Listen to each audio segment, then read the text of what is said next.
हमारी young generation जो गलत संगति में पड़ जाती है और उसमें अल्कोहल, उसमें स्मोकिंग और स्मैक तक जो लेने लग जाते हैं, तो मतलब उस रास्ते पर तो जाना उनके लिए बहुत आसान हो जाता है और हो गया है, क्योंकि चारों तरफ माहौल ही ऐसा है। हमारे सेलिब्रिटीज भी वही ऐड करते हैं, बड़े बड़े नाम वाले यूट्यूबर्स उन्हीं सब चीज़ों को बढ़ावा देते हैं, बड़े बड़े इन्फ्लुएंसर्स उन सभी चीज़ों के बारे में बहुत बात करते हैं। उन सब चीज़ों में घुसना बहुत आसान है किसी के लिए भी, और ये यंग जनरेशन बहुत जल्दी भटक जाती है, क्योंकि मतलब समझदार लोगों ने कहा कि अगर आपने अपनी जवानी संभाल ली तो आपने अपना जीवन संभाल लिया। तो ज़्यादातर लोग उस उम्र में बहक ही जाते हैं। बहुत कम लोग हैं जिनकी डिटर्मिनेशन बहुत अच्छी होती है, जो बड़े स्ट्रॉन्ग विल पावर के लोग होते हैं और वो इन सब चीज़ों से बच के निकल जाते हैं और उन सब चीज़ों को अपनी कमजोरी नहीं बनाते हैं। यंग जनरेशन में एक और बहुत बड़ी कमी हो जाती है कि उनको लगता है कि उनके पेरेंट्स और उनके जो वेल विशर्स हैं वो उनके वेल विशर्स नहीं हैं। वो जो उनके यार दोस्त हैं जो उन्हें ये सब करने दे रहे हैं, उन सब में उनका सहयोग कर रहे हैं, उन सब कुछ चीज़ों को अवेलेबल करा रहे हैं, उन सब चीज़ों के लिए वो उनके ज़्यादा बड़े शुभचिंतक है। तो वो घरों से, माँ बाप से और उन सब से छिपा करके उन सब कामों को करना शुरू कर देते हैं। जब उनके आफ्टर इफेक्ट्स दिखाई देना शुरू हो जाते हैं, जब वो सब चीज़ें उनके ऊपर बहुत हावी हो जाती हैं, बहुत सारा पैसे का नुकसान हो जाता है, बहुत सारा शरीर का नुकसान हो जाता है, उनकी हेल्थ के इतने सारे इश्यूज हो जाते हैं।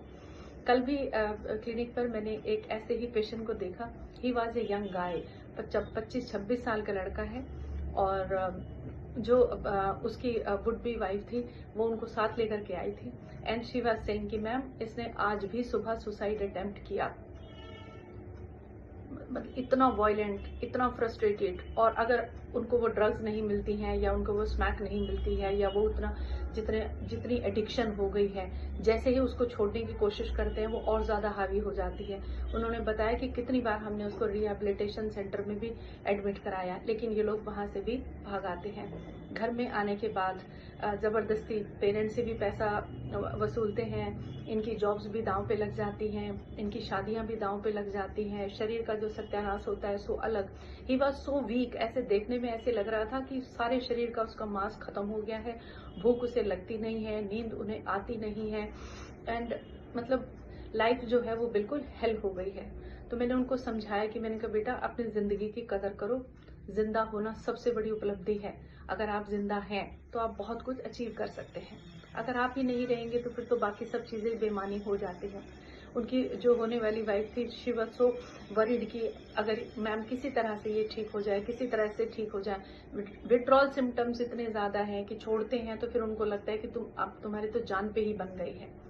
सो मैं सभी से यही रिक्वेस्ट करना चाहती हूँ, तो पहले आप ध्यान रखें इस बात का कि कितना भी बढ़ावा कोई गलत चीजों को दे रहा हो, जो गलत है वो गलत है। किसी के 1000 बार 1,00,000 बार कह देने से भी गलत बात गलत ही रहती है, गलत काम ही रहते हैं, वो सही नहीं हो जाते हैं।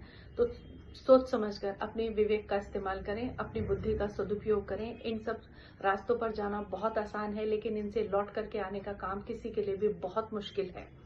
उसके लिए फिर बहुत एफर्ट्स लग जाते हैं, बहुत पैसा खर्च होता है। वो उन्होंने खुद बताया कि इनके पापा ने जो कुछ कमाया था वो भी सब खो दिया है, बेच दिया है।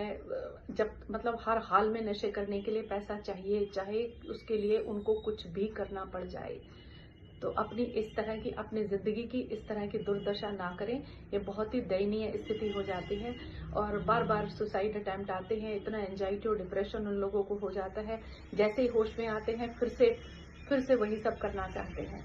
तो ये बहुत ही दयनीय स्थिति हो जाती है। तो हमें सभी को चाहिए, कम से कम उन लोगों को जिनके फॉलोअर्स बहुत ज्यादा हैं, जिनके सब्सक्राइबर्स बहुत ज्यादा हैं, उनकी बहुत बड़ी रिस्पॉन्सिबिलिटी है कि कम से कम आप लोग उन चीजों को बढ़ावा ना दें जिनसे हमारी युवा पीढ़ी नशे की गिरफ्त में धकेली जा रही है। और उसके लिए वो बहुत ही पेनफुल हो जाता है, और उनके लिए मतलब जिंदगी जीना बहुत ही मुश्किल हो जाता है, और उन सब चीजों से निकलने का काम और ज्यादा मुश्किल हो जाता है। सो बीइंग ए डॉक्टर मैं तो सबसे यही सलाह सभी के लिए यही प्रेयर करूंगी, किसी का भी बच्चा नशे की गिरफ्त में ना जाए। उन पेरेंट्स की हालत देखिए जिनके बच्चों की हालत ऐसी है, मतलब उनके एंजाइटी का क्या लेवल होगा उन पेरेंट्स का जिनके बच्चों की हालत इतनी दयनीय स्थिति में है। फाइनेंशियली भी इतने वो, हेल्थ वाइज भी इतने वो, सिर्फ नुकसान ही नुकसान है, फायदा तो कुछ है ही नहीं। एक भी फायदा उस बात का नहीं है जिसके इतने फायदे गिनवाए जाते हैं। सो बी कॉन्शियस, अब सावधान रहिए उन सब चीजों को लेकर के और सही रास्ते चुनिए। गलत रास्तों पे जाना बहुत आसान है, लेकिन वहां से लौट कर आना उतना आसान नहीं है। नशों को आज ही छोड़िए और जिंदगी को अपनाइए, जिंदगी बहुत कीमती है।